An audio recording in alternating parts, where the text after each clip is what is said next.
অবস্থানরত প্রিয় মা ও বোনেরা, সকলের প্রতি সালাম এবং মোবারকবাদ। আসসালামু আলাইকুম ওয়া রাহমাতুল্লাহি ওয়া বারাকাতুহু। আল্লাহ পাকের অশেষ মেহেরবানি, আল্লাহ পাক আমাদেরকে কবুল করেছেন। আজকের এই বিশাল মাহফিলে আসতে পেরেছি। আল্লাহ তাআলা আমাদেরকে আসার তৌফিক দান করেছেন। যিনি আমাদেরকে আসতে দিলেন, বসতে দিলেন, সমস্বরের শুকরিয়া আদায় করি। মহান রবের দরবারে সকলেই বলি আলহামদুলিল্লাহ।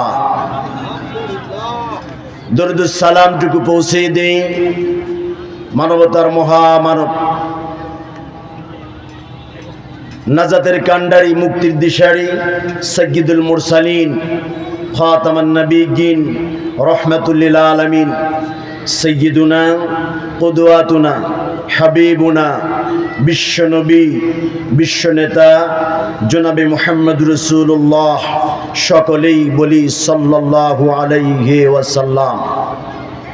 দিকে দিকে যারা দিন ইসলামকে প্রতিষ্ঠিত করার জন্য, যারা নিজের ঘাম রক্ত অবশেষে নিজের জীবনটাকে যারা বিলিয়ে দিচ্ছেন, রব্বে কারিমের দরবারে দোয়া করি আল্লাহ পাক তাদেরকে ফাতহুম মুবিন, শ্রেষ্ঠ বিজয় যেন দান করেন। সকলেই বলি আমিন। প্রিয় ভাইয়েরা, আসুন আমরা সরাসরি কোরআন থেকে আলোচনা শুনি। যেহেতু তাফসীর মাহফিল, আমি অনুরোধ করব, বিশেষ করে যারা ডান দিকে দাঁড়িয়ে আছেন, হয়তোবা আপনাদের পছন্দের আলোচক আসেনি, তাই বলে দাঁড়িয়ে থাকবেন। এটা শুধু মাহফিল নয়, এটা ইবাদত। কাজে অনুরোধ করব, যারা দাঁড়িয়ে আছেন, মাহফিলের সম্মানার্থে এত সুন্দর আয়োজন, এত সুন্দর ডেকোরেশন, যারা বসে আছেন, দাঁড়িয়ে আছেন বাহিরে, চা স্টলে, দোকানপাটে, দুঃখজনক। আমি অনুরোধ করব, এবং কাইজার নিডওয়্যারের যত শ্রমিক, আমার মনে হয় বসলে এই সামিয়ানার নিচে জায়গা হতো না। কাজে যারা বাইরে আছেন, আমি অনুরোধ করব, আমরা এখানে কেউ চেহারা দেখাতে আসিনি, কেউ টিকটক করতে আসিনি, কেউ নিজে শুধু লৌকিকতা দেখাতে আসিনি। আমরা এসেছি আল্লাহর সন্তুষ্টির জন্য, কোরআন থেকে কথা শোনার জন্য। আমি অনুরোধ করব, সকলেই বসে যাবেন। আল্লাহ পাক যেন কবুল করেন, জোরে বলি আমিন। প্রিয় ভাইরা, আল্লাহ তাআলা কোরআনুল কারিমে সূরা আনফালে বলছেন, আল্লাহ তাআলা বলছেন, ইন্নামাল মুমিনুনাল্লাযীনা ইযা যুকিরাল্লাহু ওয়াজিলাত কুলুবুহুম ওয়া ইযা তুলিয়াত আলাইহিম আয়াতুহু যাদাতুহুম ঈমানাও ওয়া আলা রাব্বিহিম ইয়াতাওয়াক্কালুন। আল্লাহ তাআলা বলছেন, মুমিন কারা, মুমিনের কোয়ালিটি কি হবে, আল্লাহ রাব্বুল আলামিন জানাই দিলেন, ইন্নামাল মুমিনুনাল্লাযীনা ইযা যুকিরাল্লাহু ওয়াজিলাত কুলুবুহুম। নিশ্চয় মুমিন হলো তারা, আল্লাহর নাম স্মরণ হওয়ার সাথে সাথে যাদের হৃদয়টা, দিলটা কেঁপে ওঠে।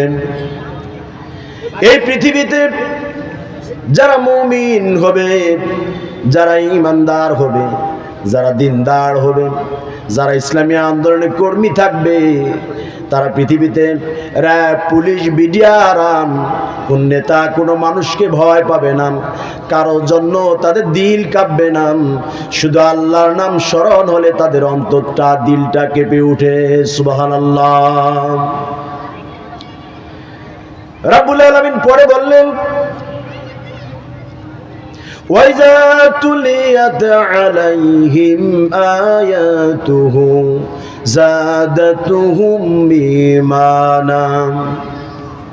যে মুমিনরা মানুষে ভয় পায় না, যে মুমিনরা বাতিলে ভয় পায় না, যে মুমিনরা জালিমরে ভয় পায় না, যে মুমিনদের অন্তর আল্লাহ ছাড়া কাউরে ভয় পায় না, সেই মুমিনদের সামনে যখন কোরআনুল কারিমের আলোচনা হবে, সেই মুমিনদের সামনে যখন কোরআন তেলাওয়াত করা হবে, সেই মুমিনদের অন্তর যেমন তাদের সামনে কোরআন তেলাওয়াত করা হবে, তাদের শুধু ঈমানটা বাড়বে না, বাড়তে বাড়তে এমন অবস্থায় চলে যাবে, আল্লাহ পাক পরের আয়াতে বলছেন ওয়ালা রাব্বিহিম ইয়াতাওয়াক্কালুন। এই পৃথিবীতে কারো প্রতি ভরসা করবে না।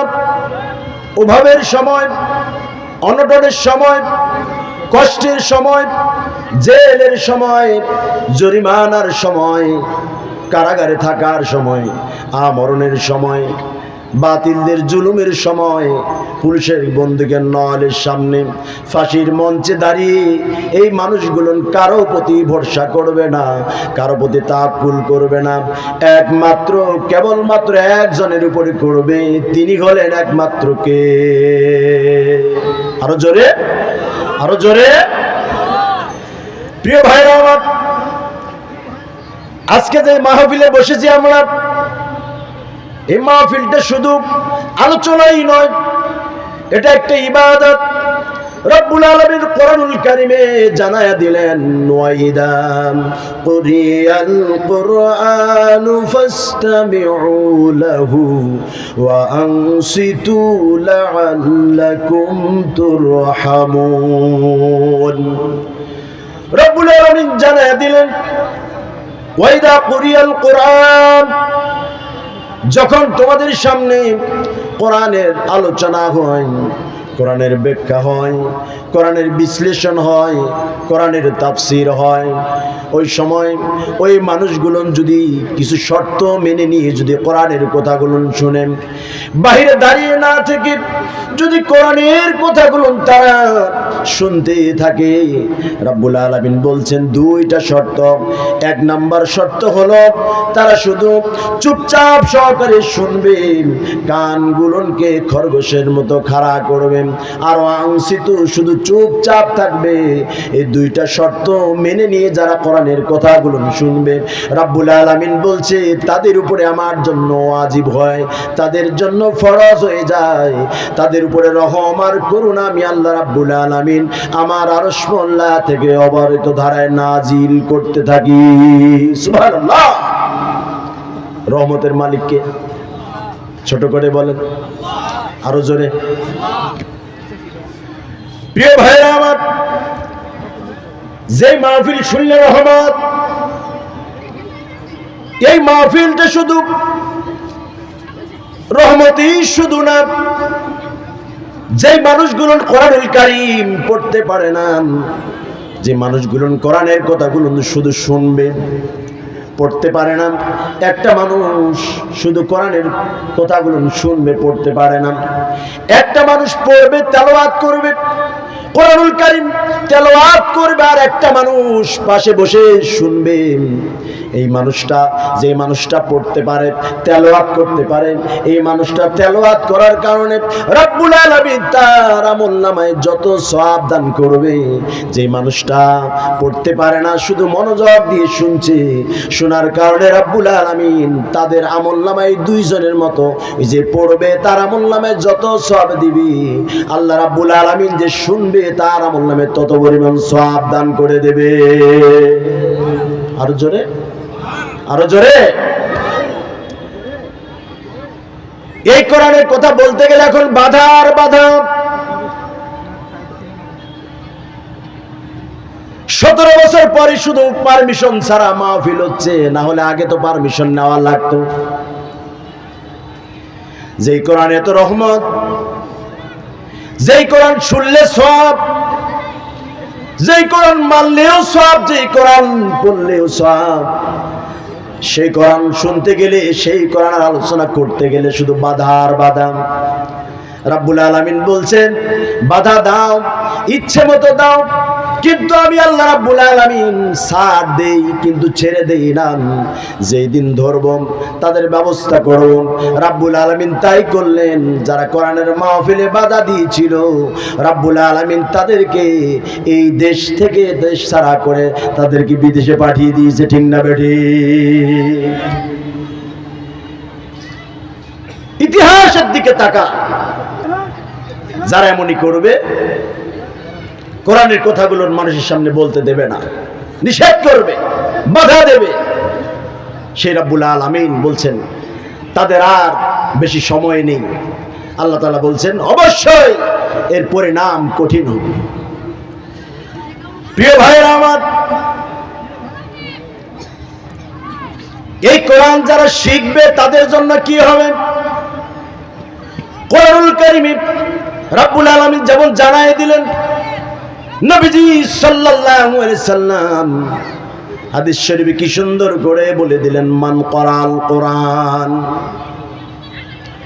ফাসতামিউ লাহু, মান করাল কোরআন ফাস্তাজহারাহু ফাহাল্লা হালালাহু ওয়া হাররামা হারামাহু আদখালাহুল্লাহুল জান্নাহ ওয়া শুফিআহু ফি আশারাতিন মিন আহলি বাইতি কুল্লুহুম ক্বাদ ওয়াজাবাত লাহুন নার। নবীজি কি সুন্দর করে বললেন, যে ব্যক্তি কোরআন পড়ে এবং কোরআনকে মুখস্থ করেন, কোরআন যেটাকে হালাল করেছেন সেটাকে হালাল বলে মেনে নিয়েছেন, কোরআন যেটাকে হারাম করেছেন সেটাকে হারাম বলে মেনে নিয়েছেন। আজকে আমাদের সমাজে প্রিয় ভাইরা, সুদ হালাল না হারাম? ছোট করে বলেন। হ্যাঁ, আমাদের সমাজে ঘুষ হালাল না হারাম? আমাদের সমাজে যৌতুক হালাল না হারাম? কিন্তু হারাম জানার পরও আমাদের সমাজে ঘুষ চালু আছে না নাই? সুদ চালু আছে না নাই? যৌতুক চালু আছে না নাই? নবীজি সাল্লাল্লাহু আলাইহি সাল্লাম বলছেন, কোরআন যেটাকে হালাল বলেছে সেটাকে হালাল বলে মেনে নিয়েছেন, কোরআন যেটাকে হারাম বলেছেন সেটাকে হারাম বলে মেনে নিয়েছেন। নবীজি সাল্লাল্লাহু আলাইহি সাল্লাম বলছেন, আদখালাহুল্লাহুল জান্নাহ, রব্বুল আলামিন তাদেরকে